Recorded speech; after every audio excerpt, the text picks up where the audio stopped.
Hello everyone, कैसे हो आप सब। उम्मीद करती हूँ आप अच्छे होंगे और जन्माष्टमी पर कान्हा जी के भोग के लिए पंचमेवा पाक बनाने की तैयारी भी कर रहे होंगे। तो आज मैं आपके साथ पंचमेवा पाक बनाने की ऐसी विधि लेकर के आई हूँ जिससे कि आपका भी पंचमेवा पाक एक बार में ही एकदम परफेक्ट और टेस्टी बनकर तैयार होगा, और वो भी बिल्कुल ही कम समय में। इसे आप बहुत ही आसानी से बनाकर तैयार कर लेंगे। तो चलिए, इसे बनाने के लिए हम सबसे पहले मेवे का मिक्सचर तैयार करेंगे। तो इसके लिए सबसे पहले हम वो चीज़ें भूनेंगे जिसमें कि घी नहीं पड़ता, सूखा ही भूनेंगे। तो नारियल के बुरादे को हमने 100 ग्राम लिया हुआ है और इसे बिल्कुल ही धीमी आंच पर गुलाबी होने तक इसे भूनेंगे। तो इस समय कढ़ाई ज़्यादा गर्म हो गई तो हम आंच को बंद कर देंगे और बंद करके कढ़ाई की गर्माहट से ही भून लेंगे, तब भी ये अच्छे से भून के तैयार हो जाएगा। अगर आप नारियल पाउडर की जगह पर सूखे नारियल को कद्दूकस करके भी लेना चाहें तब भी डाल सकते हैं, और चाहें तो आप सूखे नारियल की पीसेस करके भी भून सकते हैं। और अब बारी आती है बीज की। तो हमने दोनों ही टाइप की बीज ली हुई है, खरबूजे और तरबूजे की, दोनों बीज मिला करके हमने 100 ग्राम लिया हुआ है। आप चाहें तो कोई एक भी बीज ले सकते हैं, खरबूजे या तरबूजे की, जो भी आप पसंद करते हो वो ले लें।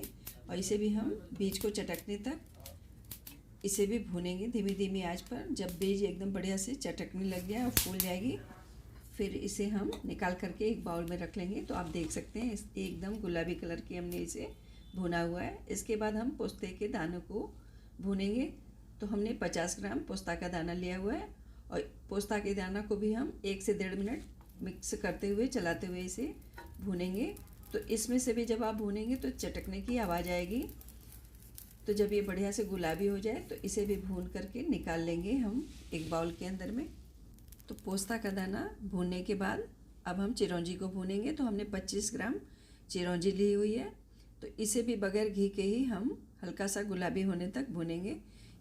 तो चिरौंजी भी अच्छे से गुलाबी हो गई है, भून गई है, तो इसे भी हम एक बाउल में निकाल लेंगे। अब आप तीनों ही चीज़ों का कलर देख सकते हैं, इसे हमने बिल्कुल ही हल्का सा गुलाबी ही भुना है। अब बारी आती है घी वाली चीज़ों को भूनने की। तो इसके लिए हमने कढ़ाई में 1 बड़ा चम्मच देसी घी लिया हुआ है, और इसके अंदर हम डालेंगे 1 पाव काजू, और काजू के अंदर हम 100 ग्राम बादाम को भी इसी समय मिक्स कर लेंगे। तो दोनों को हम एक साथ में ही भून लेंगे। तो इसमें ज़्यादा घी नहीं लगेगा, बस इसे भी हल्का सा गुलाबी करेंगे। दोनों को धीमी आंच पर मिक्स करते हुए इसे भी भूनेंगे चलाते हुए। तो सारे ही मेवे को हम जब भी भूनेंगे तो इसे मीडियम टू लो आंच पे ही भुनेंगे, जिससे कि वो बढ़िया से करारा सा हो सारा ही मेवा। एकदम जल्दी जल्दी से तेज़ आंच पे नहीं भुनना है। तो काजू को भूनने के बाद आप देखेंगे कि कढ़ाई के अंदर में थोड़ा सा घी बच भी गया है। तो अब आप भुने हुए काजू और बादाम को देख सकते हैं, एकदम गुलाबी सा है। इसके बाद हमने 100 ग्राम छुआड़े से बीज निकाल करके इसे तैयार किया हुआ है। तो इसे हमने जो कढ़ाई में घी बचा हुआ है उसी में डाल करके धीमी धीमी आंच में भूनेंगे। तो इसे भी हम गुलाबी होने तक भून लेंगे। तो अब छुआड़ा भी मेरा अच्छे से भून गया है, इसे भी हम एक बाउल में निकाल करके रख लेंगे। इसके बाद बारी आती है किशमिश की। तो कढ़ाई के अंदर में घी जरा भी नहीं बचा है, तो इसमें हम 1 चम्मच देसी घी डाल करके 150 ग्राम हमने किशमिश ली हुई है, इसे भी डाल करके किशमिश को कढ़ाई के अंदर इसे भी मिक्स करते हुए हम चलाते हुए भूनेंगे किशमिश को। तो किशमिश को जब आप भूनेंगे तो देखेंगे कि किशमिश एकदम फूल सी गई है। तो जब किशमिश बढ़िया से फूल जाएगी तो फिर इसे हम बाहर निकाल लेंगे भून करके। आप देख सकते हैं एकदम फूल चुकी है किशमिश, काफ़ी अच्छे से भून गई है, और इसके अंदर कढ़ाई में थोड़ा सा घी भी बच गया है। तो किशमिश को भी हम बाहर निकाल लेंगे। तो किशमिश जब भूनते हैं तो ये फूल जाती है, और फिर बाहर निकालने के बाद ये एकदम पिचक सी भी जाती है। और अब हमने लिया हुआ है 250 ग्राम मखाना एकदम मेरा फूला फूला हुआ सा है, बिल्कुल ही हल्का सा। तो कढ़ाई में जो घी बचा हुआ था उसके अंदर 1 चम्मच हम देसी घी और डाल करके मखाने को 2 बार में भूनेंगे, आधा आधा मखाना करके भूनेंगे। कढ़ाई मेरी छोटी है इसलिए हम इसे 2 बार में भून करके तैयार करेंगे। तो मखाने को भी बिल्कुल ही मीडियम टू लो आंच पे हम इसे गुलाबी होने तक भूनेंगे, जिससे कि मखाना को बढ़िया से करारा सा हो सके।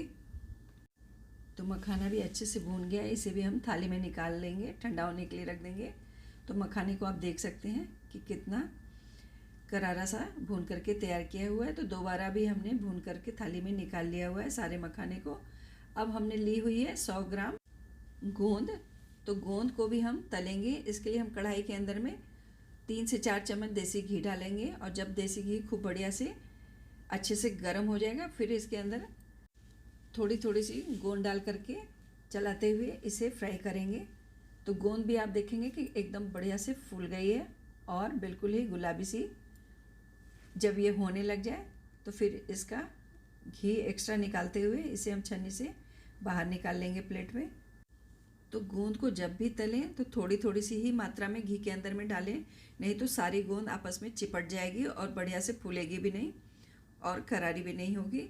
इसलिए इस तरीके से थोड़ा थोड़ा सा ही गोंद डालें और उसे बिल्कुल ही अलग अलग करते हुए डालें, जिससे कि गोंद आपस में चिपकने न पाए, क्योंकि गोंद है बहुत ही जल्दी से ये चिपक जाती है अगर आप ज़्यादा मात्रा में डाल देंगे कढ़ाई में। तो दोबारा भी हमने गोंद को तल लिया हुआ है। इसी तरह से हम सारी गोंद को तल करके तैयार करेंगे।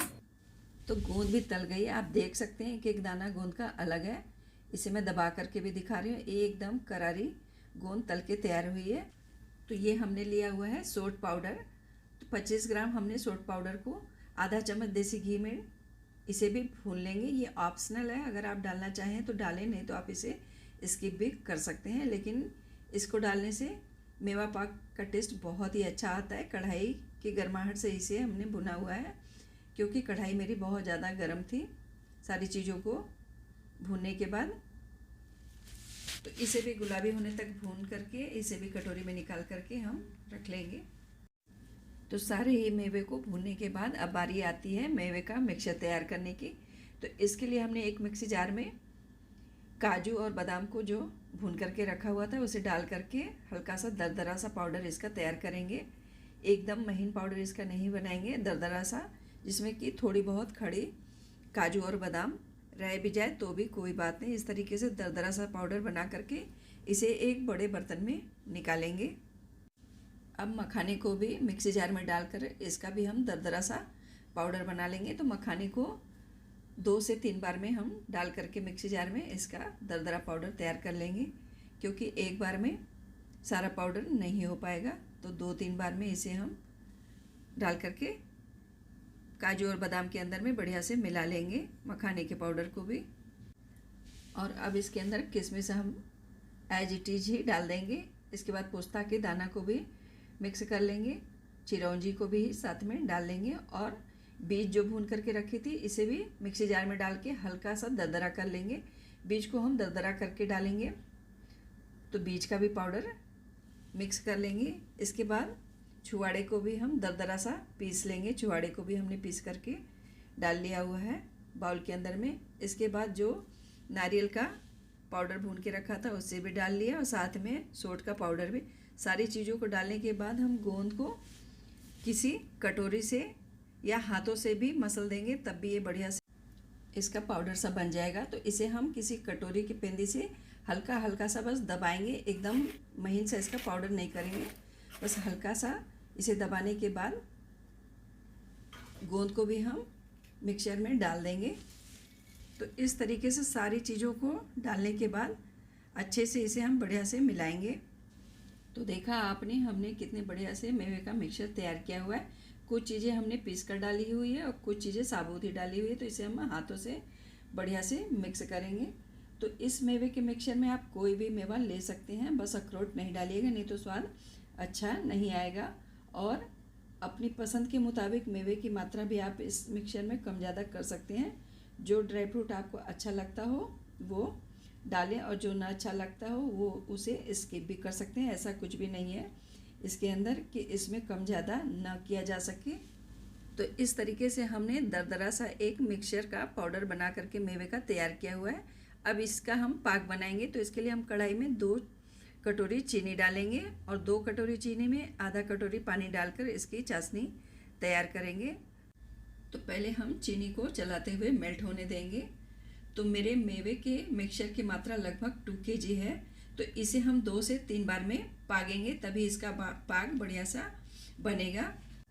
तो जब तक चीनी मेल्ट हो रही है तब तक हम थाली को तैयार कर लेंगे। तो थाली को हम घी से बढ़िया से ग्रीस कर लेंगे। 2 से 4 बूंद देसी घी डाल के थाली को ऊपर तक बढ़िया से ग्रीस कर लेंगे। आप चाहें तो थाली के बजाय बर्फ़ी वाला ट्रे भी ले सकते हैं। तो अब इस समय हम थोड़ा सा चाशनी को टच करके देख लेंगे। अभी इसमें तार नहीं आ रहा है, तो थोड़ा सा तार ना आए तो उसके बाद पकाने के बाद दोबारा से हम चेक करेंगे। इस तरह से उंगली में टच करके जब हल्का सा तार आना शुरू हो जाएगा, इसी समय हम इसके अंदर बड़े बाउल से मेवे का मिक्सचर उठाकर लगभग 1.5 बाउल मिक्सचर एक बार में चाशनी में डालेंगे।